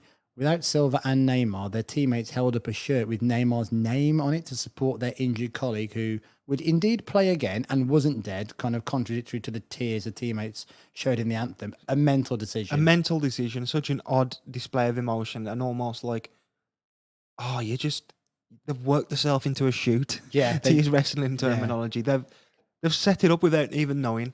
Yeah, and I just think, what were you... Against Germany. He's still in the squad. It's not like he's flown home. It's in Brazil. Yeah. Like, he's still around the team, and I know he's injured and that, but what are you doing with, like, all that emotion? You're putting it into just, like, the national anthem, which they were going to do anyway, because, it's a huge game in the semi-final they're hosting. But I just think they've put too much into it. They're too emotionally charged, and I think that really affected them in the game, because the first 10 minutes, they are marauding over the pitch like they are just madmen. Is it Scolari, the manager, still? Yeah. He's like, I didn't tell you to do that. Well, it was kind of seen as he was told all through, because he was being very pragmatic of like, you got to be sensible. We've got to grind out these games. And kind of, did he buy into with Joe Bonito, Brazil? We've got to go out there and entertain. We've got to go. This is how we're going to win the World Cup. Let the handbrake off. Where have we heard that recently? Kind of, entertain people. Maybe player power. Could be player power. Could be them going into business for themselves in terms of that. Yeah. That game, though, everyone remembers it. Germany win 7-1. Yeah. One of the most brutal international performances you will ever see. It was so odd. Yeah. It was just so odd to watch. And never see anything like that again, surely. No, I remember watching it and telling my partner, like, you need to watch this. This is something that you'll never see again. I mean, it says so much about it. I think it's when the fourth goes in, and it's in the first half. It's like 25 minutes in or something like that when the fourth goes in.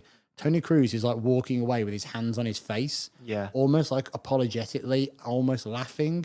Kind of, he knows they are awful and like we are miles better than them. And like what we're going to do to them in this game is kind of unacceptable, but we're just going to have to do it. Yeah.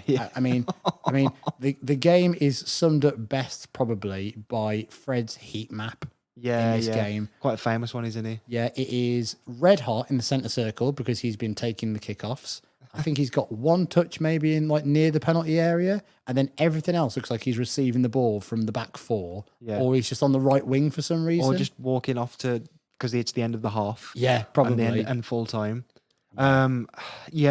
We've spoken in the past, I think, about the Brazil's loss to Uruguay in the 1950 World Cup final, seen as a bit of a public shame, you know, a national moment of shame. That defeat was given the name the Blow of the Maracana, and this one gets its own name.